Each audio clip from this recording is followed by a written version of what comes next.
Galakan Persu Sumeneb 1-0, Persibo puncaki klasemen grup MM.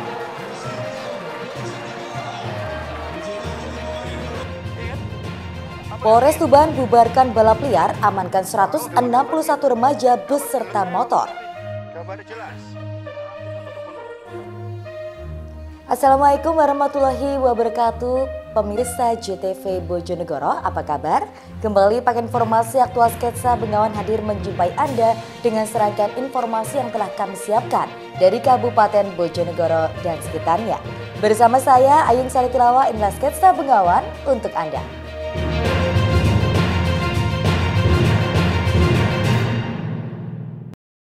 Pemirsa, kami awal informasi yang pertama. Persibo Bojonegoro meraih poin penuh setelah mengandaskan perlawanan Persu Sumeneb dalam laga perdana babak 8 besar Liga 3 Jawa Timur di Stadion Legend Haji Sudirman Bojonegoro pada Minggu sore. Gol sematawayang yang dicetak Bayu Nugroho mengantarkan Persibo memuncaki klasemen sementara grup MM. Persibo Bojonegoro meraih hasil positif dalam laga perdana babak 8 besar Liga 3 Jawa Timur di Stadion Legend Haji Sudirman Bojonegoro Minggu sore. Laskar Angkling Dharma berhasil mengandaskan perlawanan tim tamu Persu Sumeneb dengan skor 1-0. Sejak peluit babak pertama dibunyikan, anak asuh Iwan Setiawan langsung tampil menekan. Mendominasi penguasaan bola, Persibo Bojonegoro berhasil mencetak gol pembuka pada menit ke-14.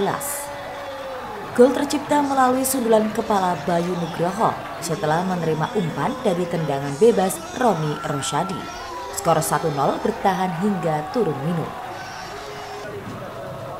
Memasuki babak kedua, jual beli serangan ditampilkan oleh kedua tim.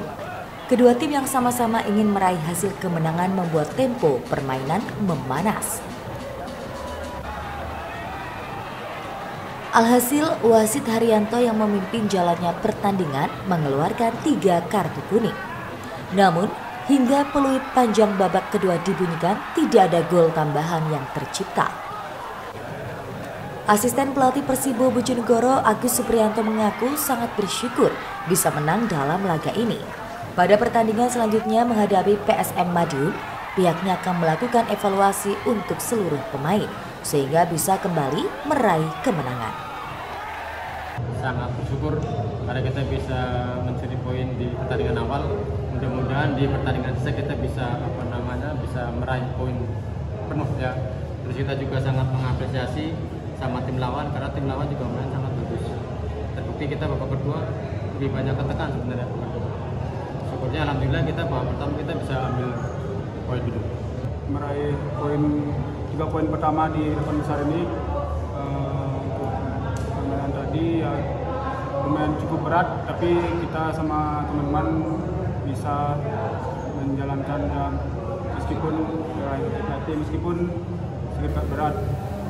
Sementara itu, head coach Persu Sumeneb Budiarjo Talib mengaku sedikit kecewa dengan hasil yang didapatkan.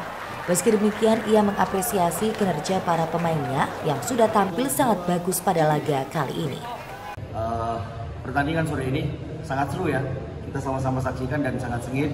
Pertandingan kedua kesebelasan saling menyerang dan alhamdulillah walaupun kita kalah tapi saya puas. Seluruh pemain saya inspirasikan bahwa mereka bermain bagus sesuai instruksi dan kita pun banyak peluang, tetapi sekali-kali ya kita tidak bisa membukukan hasil. Terima kasih. Atas kemenangan ini, Persibo menjadi pemimpin sementara grup MM babak 8 besar Liga 3 Jawa Timur dengan raihan 3 poin. Disusul Persidikap Kediri dan PSM Madiun dengan 1 poin. Sedangkan Persu Sumeneb berada di dasar klasemen. Edo Jadi Aldian, JTV Bojonegoro. Sementara itu, dalam laga lanjutan babak 12 besar Liga 2 Indonesia antara Persela Lamongan dengan Malut United yang digelar di Stadion Tuban Sports Center Minggu sore berakhir seri 2-2. Hasil ini membuat Laskar Joko Tingkir gagal melaju ke babak semifinal Liga 2. Persela Lamongan mendapatkan hasil kurang memuaskan saat menghadapi Malut United dalam laga lanjutan babak 12 besar Liga 2 Indonesia yang digelar di Stadion Tuban Sports Center pada Minggu sore. Laskar Joko Tingkir yang berburu kemenangan untuk mengamankan tiket semifinal justru ditahan imbang tim tamu dengan skor 2-2. Saat pertandingan baru berjalan 3 menit, Malut United langsung memimpin. Gol pertama diciptakan oleh Jose Wilson usai menerima umpan silang Ilham Udin Armain dan skor berubah menjadi 0-1.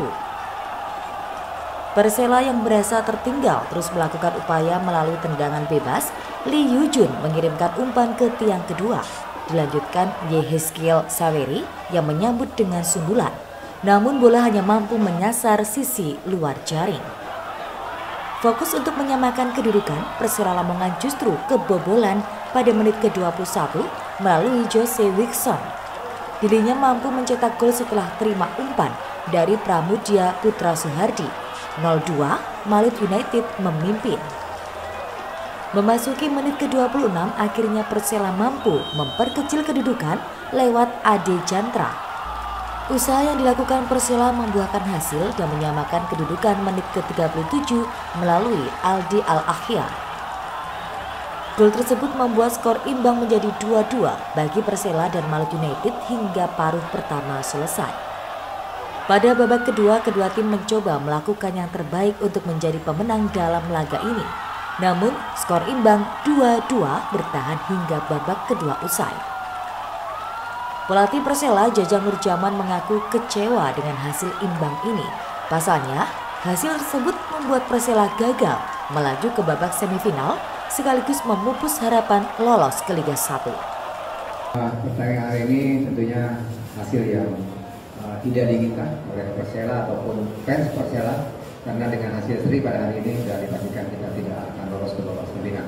Untuk itu dalam kesempatan ini kami pelatih kepala dan tim memohon maaf kepada fans Persela yang tidak memenuhi ekspektasi supporter semuanya yang tadinya punya misi untuk lolos ke Liga 1, tapi dengan hasil hari ini sudah dipastikan kita tidak bisa melanjut. Itu sekali lagi kami mohon maaf yang sebesar-besarnya, tapi tetap semangat. Sementara pelatih Malut United Imron Nahumaruri mengapresiasi anak asuhnya yang bermain ngotot dan berhasil mencuri poin di kandang Persela.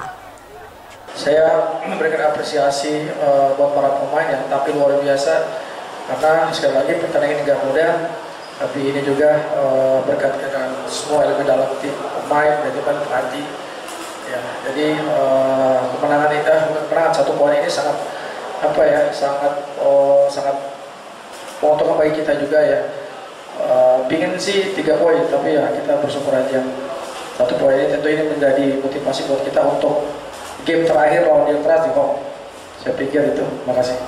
Hasil imbang ini membuat Persela tertahan di peringkat 3 grup dengan 6 poin dari 5 pertandingan. Sedangkan Malut United duduk di peringkat 2 dengan 7 poin dari 5 pertandingan. Sementara itu puncak klasemen ditempati oleh Deltras FC dengan 9 poin dari 5 pertandingan. Pada laga terakhir Persela akan bertandang ke markas Bekasi FC 3 Februari 2024 mendatang. Ziki Muhammad, Husni Mubarak, JTV, Tuban. Pemirsa, supporter Persela Lamongan, LA Mania, melakukan protes usai tim kesayangannya ditahan imbang Malut United 2-2 di Stadion Tuban Sport Center pada Minggu sore. Para supporter turun ke lapangan dan membentangkan spanduk protes hingga melempar flare.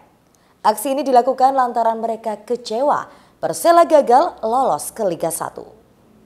Persela Lamongan mendapatkan hasil kurang memuaskan saat melawan Malut United di Stadion Tuban Sport Center pada Minggu sore. Laskar Joko Tingkir ditahan imbang tim tamu 2-2 dalam laga lanjutan babak 12 besar Liga 2 Indonesia. Hasil ini membuat Persela dipastikan tidak lolos ke babak berikutnya, sekaligus memupuskan harapan untuk lolos ke Liga 1 Indonesia. Kondisi ini membuat para supporter kecewa dan turun ke lapangan setelah laga berakhir. Bahkan LA Mania juga membentangkan sejumlah spanduk protes berukuran besar. Selain itu, sejumlah supporter yang kecewa juga menyalakan flare. Para supporter mengaku kecewa kepada manajemen lantaran sebelumnya menargetkan promosi ke Liga 1. Namun langkah Persela justru harus terhenti di babak 12 besar Liga 2. Usai menyampaikan protes, para supporter kemudian membubarkan diri dan keluar dari lapangan. Ini kok pada turun kenapa? Karena supporter kecewa dengan manajemen yang katanya target promosi dari tahun lalu tapi tidak promosi-promosi. Ini kok sampai turun nih karena kekecewaan itu Mas ya? Ya karena kekecewaan supporter Mas. Ini sekarang posisi Persela sendiri seperti apa Mas? Ya kita udah nggak lolos sih Mas. Soalnya Deltras juga menang 2-0, kita nggak ada harapan lagi. Poin kita 6, Deltras sudah 9. Sekedar diketahui, hasil imbang pada pertandingan tersebut membuat Persela tertahan di peringkat 3 grup dengan 6 poin dari 5 pertandingan. Sedangkan Malut United duduk di peringkat 2 dengan 7 poin dari 5 pertandingan. Sementara itu puncak klasemen ditempati oleh Deltras FC dengan 9 poin dari 5 pertandingan. Siki Muhammad, Husni Mubarak, JTV, Tuban. Pemirsa, Polres Tuban bubarkan balap liar, amankan 161 remaja beserta motornya. Informasi selengkapnya hadir usai jeda pariwara.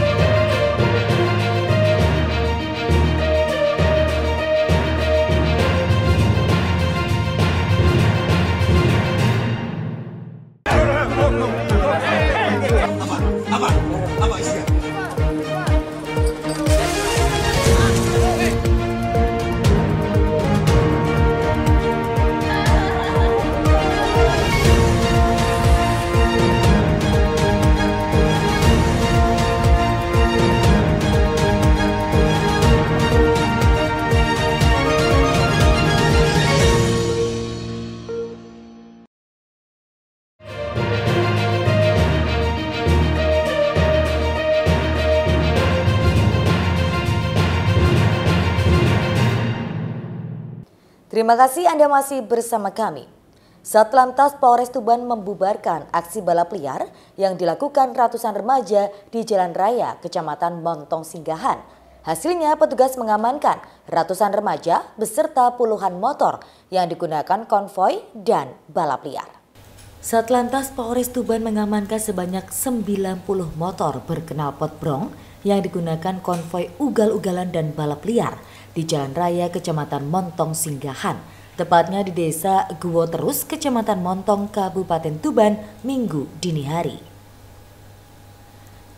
Saat diamankan, para pembalap liar ini berusaha kabur dan bersembunyi di balik semak-semak. Namun hal itu diketahui oleh petugas hingga seluruhnya berhasil diamankan. Selain mengamankan kendaraan yang digunakan balap liar, polisi juga mengamankan sedikitnya 161 pembalap liar yang didominasi anak usia 20 tahun. Guna memberikan efek jera, para remaja tersebut dibawa ke Polres Tuban. Sesampainya di Polres Tuban, mereka diberikan sanksi fisik berupa push up. Selain itu, polisi juga menyita kendaraan mereka selama 1 bulan dan hanya bisa diambil apabila mengganti knalpot kendaraannya dengan knalpot orisinil. Kapolres Tuban AKBP Suryono menegaskan, ke depan pihaknya akan terus melakukan razia dan tilang manual terhadap masyarakat yang melanggar potensi rawan terjadinya kecelakaan lalu lintas. Remaja yang menggunakan knalpot brong ataupun tidak menggunakan knalpot brong tentu ini sangat beresiko dan mengganggu ketertiban umum, baik pengguna jalan lainnya ataupun keselamatan dirinya sendiri. Karena trek-trekan ini sangat berbahaya, jalannya licin, berpasir, sehingga kalau jatuh membahayakan pengendara sendiri dan juga pengendara lainnya, pengguna jalan umum lainnya. Kita amankan 161 orang dengan kendaraan roda 2, 90 motor. Kami akan melakukan penegakan hukum terkait dengan motor yang dilakukan penyitaan saat ini dengan tilang, dengan denda paling mahal dan penyitaan barang bukti 1 bulan. Petugas juga mengimbau agar para orang tua membatasi anaknya keluar malam sehingga tidak melakukan konvoi atau balap liar yang dapat mengganggu pengguna jalan dan masyarakat sekitar. Siki Muhammad, Husni Mubarak, JTV, Tuban. Sementara itu pemirsa, nasib naas menimpa seorang lansia di Kabupaten Bojonegoro. Lansia tersebut tewas tersengat listrik saat menebang pohon jati di depan rumahnya. Proses evakuasi korban pun berlangsung secara dramatis lantaran posisi korban terhimpit antara cabang pohon jati. Warga Desa Wotan, Kecamatan Sumberjo, Kabupaten Bojonegoro digemparkan dengan tewasnya lansia warga desa setempat di atas pohon jati di depan rumahnya Minggu pagi. Diketahui korban bernama Kabul berusia 58 tahun. Korban tewas akibat tersengat listrik bertegangan tinggi yang melintang di pohon. Sebelumnya korban diketahui sedang memotong pohon jati di depan rumahnya. Namun naas saat sedang memotong salah satu ranting pohon, tanpa disadari ranting tersebut tersangkut di kabel milik PLN yang teraliri listrik bertegangan tinggi. Seketika itu korban yang tanpa sempat menyelamatkan diri langsung tersengat listrik dan meninggal dunia di lokasi kejadian. Petugas pemadam kebakaran dan penyelamatan Bojonegoro yang tiba di lokasi langsung bergegas mengevakuasi korban yang berada di atas pohon dengan menggunakan tangga. Posisi korban yang berada di atas pohon jati dan terhimpit batang pohon membuat proses evakuasi berlangsung dramatis. Kepala Dinas Damkar dan Penyelamatan Bojonegoro Ahmad Gunawan mengatakan saat itu korban akan membersihkan dahan dan ranting pohon di depan rumahnya.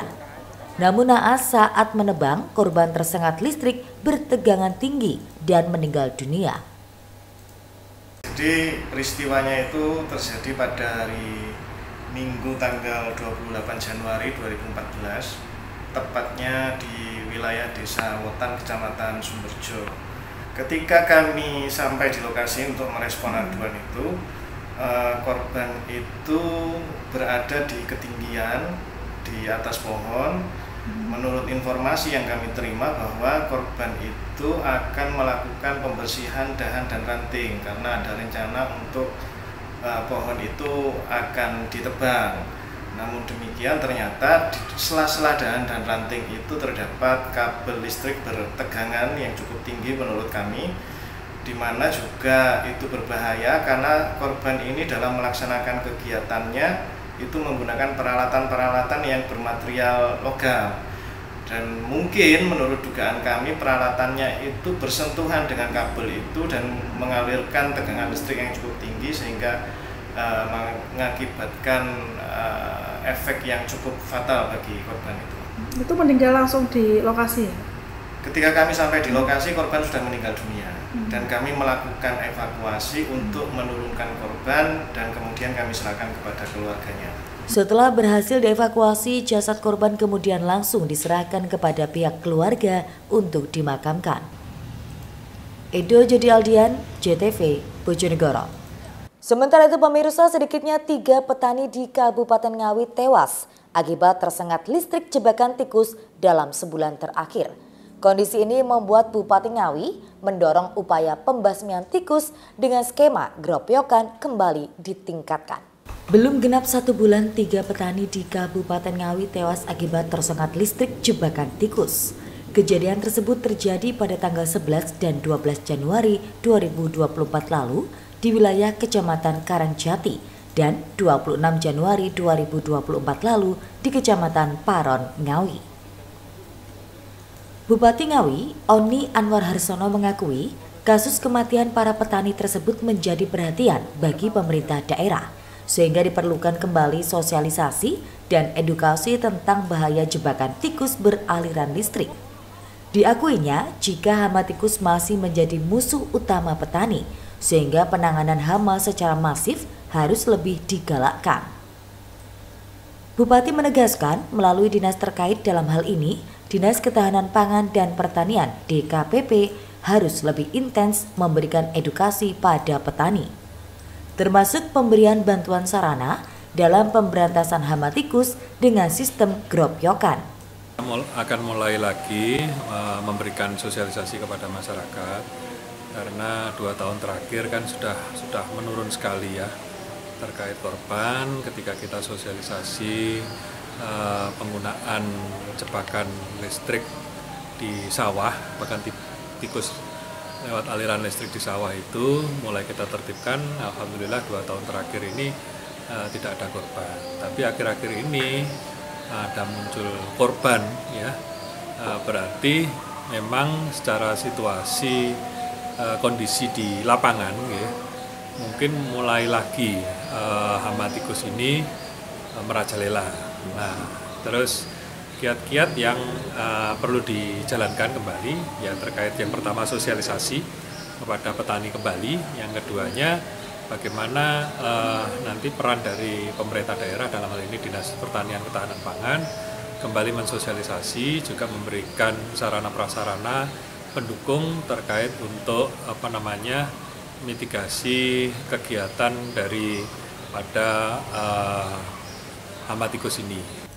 Diketahui hingga kini sudah ada 3 petani yang tewas akibat tersengat listrik untuk jebakan tikus yang mereka pasang sendiri. Sehingga perlu adanya perhatian serius dari pemerintah agar kejadian tersebut tidak terulang kembali. Ita Wahyu, JTV, Ngawi. Terekam kamera CCTV kawanan pencuri jebol tembok dan bobol toko di Tuban. Informasinya kami hadirkan usai jeda pariwara.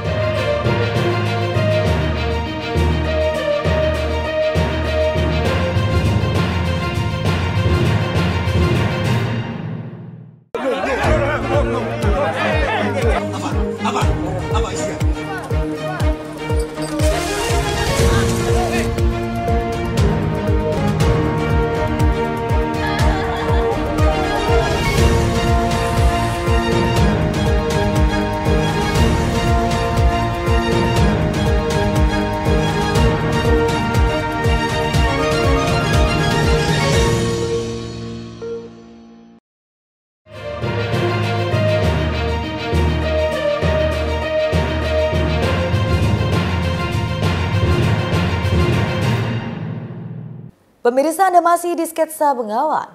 Aksi pencurian di sebuah toko di Kabupaten Tuban terekam kamera CCTV.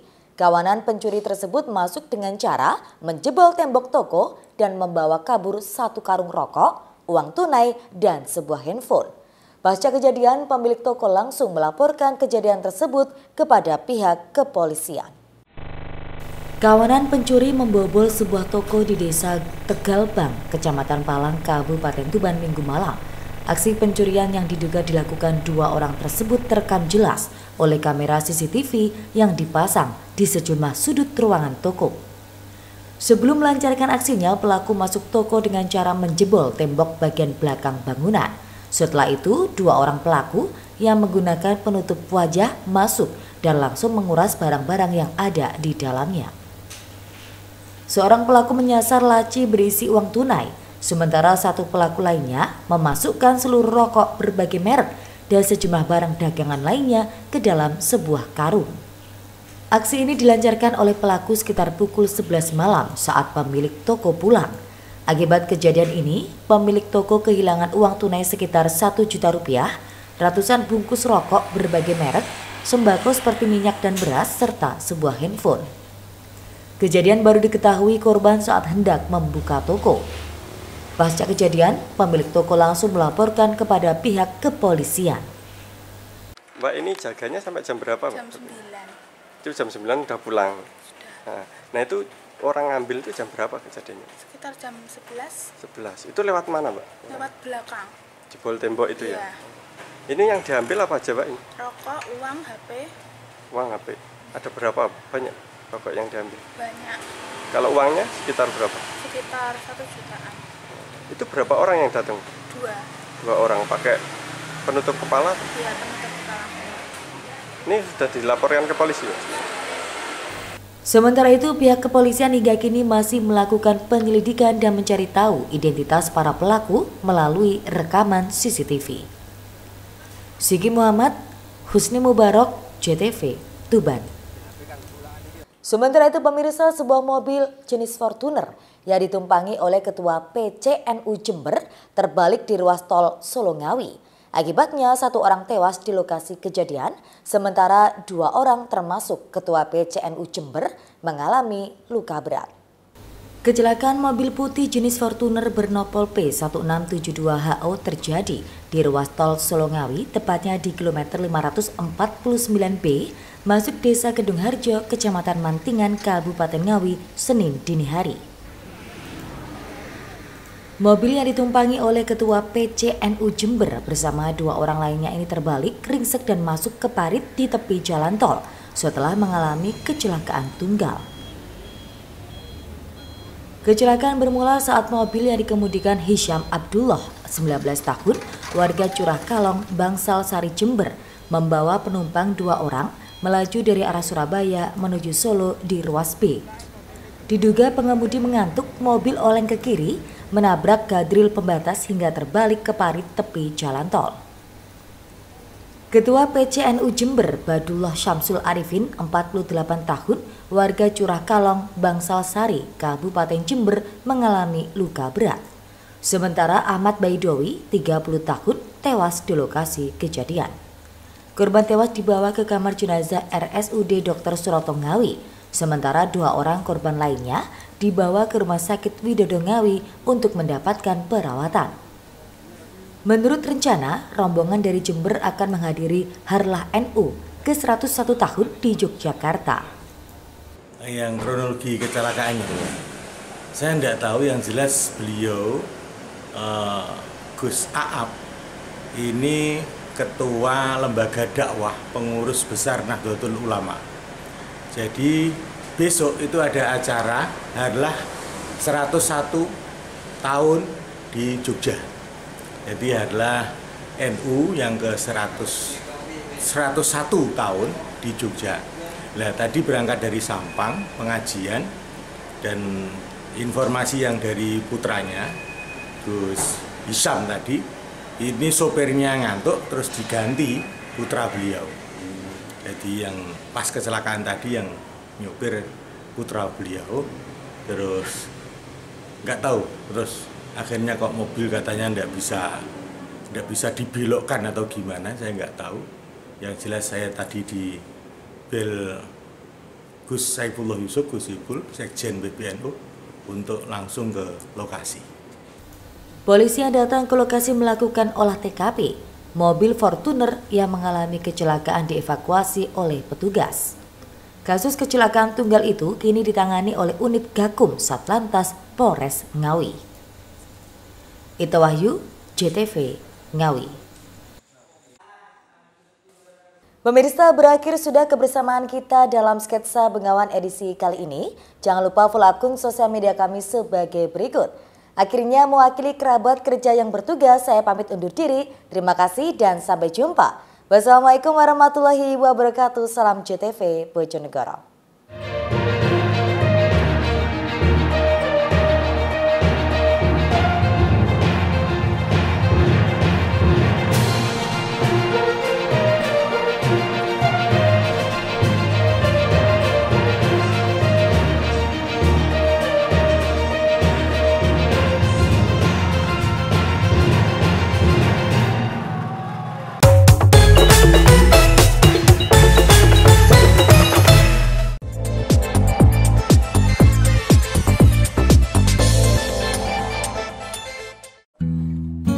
Asosiasi Produsen Makanan, Minuman, dan Industri Kreatif APMMIK Kabupaten Bojonegoro menggelar Bojonegoro Competition Product Ambassador 2024 sekaligus workshop di salah satu kafe di Kelurahan Kepatihan, Kabupaten Bojonegoro, Senin siang. Kegiatan ini sebagai wujud dan bukti bahwa para pelaku IKM yang menjadi anggota APMMIK Bojonegoro semakin bergerilya, tumbuh serta berkembang dan sangat aktif untuk menciptakan sebuah produk baru yang dihasilkan. Kegiatan Bojonegoro Competition Product Ambassador 2024 yang digelar di Ria Resto dan Cafe Bojonegoro tersebut akan berlangsung selama 2 hari, mulai 29 Januari sampai 30 Januari 2024. Sejumlah pejabat turut hadir dalam kegiatan ini, mulai dari Kepala Dinas Perindustrian dan Tenaga Kerja Willy Fitrama, Sekdin Kominfo Nanang Dwi Nur Cahyo, Kepala Bakes Bangpol Bojonegoro, dan perwakilan dari Dinas Ketahanan Pangan dan Pertanian Bojonegoro. Rangkaian kegiatan pada hari pertama dimulai dengan kompetisi perlombaan dan workshop branding produk. Kompetisi perlombaan ini diikuti sebanyak 45 peserta dengan membawa produk unggulan baik olahan makanan dan minuman. Dari 45 peserta yang mengikuti kompetisi, nantinya akan diambil 9 peserta terbaik, di mana produk makanan maupun minuman mereka akan dijadikan brand ambassador tahun 2024 dan mendapatkan hadiah baik piala maupun uang pembinaan. Produk yang dibawa oleh para peserta ditampilkan di hadapan para dewan juri dengan cara catwalk, dan beberapa produk diantaranya mulai dari donat, brownies, untuk yuyu, minuman coklat, ledre, dan beberapa produk makanan minuman lainnya. Sejumlah produk yang dihasilkan para peserta ini rupanya sebagian besar memanfaatkan bahan yang ada di Kabupaten Bojonegoro, sehingga nilai produk yang dihasilkan para peserta ini memiliki nilai jual dan ekonomis sangat tinggi, berbeda dari produk olahan makanan minuman lainnya. Selain itu, sejumlah peserta yang hadir yang didominasi oleh pelaku IKM di bawah naungan APMMIK ini juga mendapatkan workshop branding produk dari Marketing Shoko. Hal ini dilakukan agar para pelaku IKM ini dapat memasarkan produk mereka ke kalangan luas dan semakin banyak dikenal oleh khalayak umum. Ketua Asosiasi Produsen Makanan Minuman dan Industri Kreatif Bojonegoro, Christine Gading, mengatakan kegiatan ini berusaha memunculkan produk baru yang nantinya akan dijadikan produk ambassador di tahun 2024. Kegiatan ini merupakan wujud kepedulian APMMIK untuk memfasilitasi anggotanya agar bisa berkreasi dan menghasilkan produk. Selain itu, untuk kegiatan ini juga bertujuan untuk memberikan ruang bagi para anggota guna memasarkan produk baik makanan dan minuman kepada khalayak umum dan mewarnai kuliner di Kabupaten Bojonegoro. Ini pemilihan Bojonegoro Competition untuk ambasador produk 2024. Jadi kita akan memilih produk-produk yang akan kita angkat untuk kita promosikan di tahun 2024.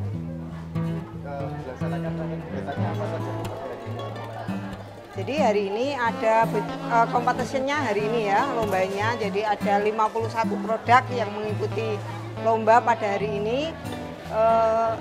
Setelah itu nanti pada hari yang kedua kita masih ada lagi rangkaian dari acara ini. Besok ada workshop, kemudian ada ada pemberian materi untuk brand produk. Kemudian juga ada baking demo untuk pembuatan produk yang lagi booming saat ini. Saat ini, Pemkab Bojonegoro juga sedang melakukan inovasi agar IKM dan pelaku UMKM bisa mendukung tumbuhnya ekonomi di kabupaten setempat. Terkait hal ini, Kepala Dinas Perindustrian dan Tenaga Kerja Bojonegoro, Weli Fitrama, mengatakan Pemkab Bojonegoro akan terus memberikan dukungan penuh agar perekonomian bisa terus berkembang. Tidak hanya hasil yang akan dirasakan oleh para pelaku IKM dan UMKM saja, tapi juga perekonomian Bojonegoro berjalan. Diharapkan kolaborasi antara Pemkab, APMMIK, Ria Resto dan PT Shoko ini nantinya bisa lahir para pengusaha baru di Bojonegoro. Tentunya kegiatan pada hari ini sangat luar biasa karena apa? Bahwa Bojonegoro saat ini sedang melakukan suatu inovasi-inovasi dalam rangkaian untuk supaya dari para pelaku IKM, UMKM di Bojonegoro ini bisa lebih produktif, bisa lebih memberikan suatu warna yang baik dalam pertumbuhan ekonomi di Bojonegoro. Tentunya pada hari ini juga kegiatan ini menampilkan banyak produk olahan dari para peserta. Tentunya juga kita harapkan bahwa yang dihasilkan nanti ini memiliki kekhasan tersendiri dalam produknya yang tidak ada di mana-mana, hanya ada di Bojonegoro. Semoga nanti ada satu atau dua yang khas Bojonegoro ini sehingga memiliki nilai tambah menjadi suatu pembeda dengan produk-produk yang dipasarkan di luar Bojonegoro ataupun di Bojonegoro. Edo Jodialdian, JTV, Bojonegoro.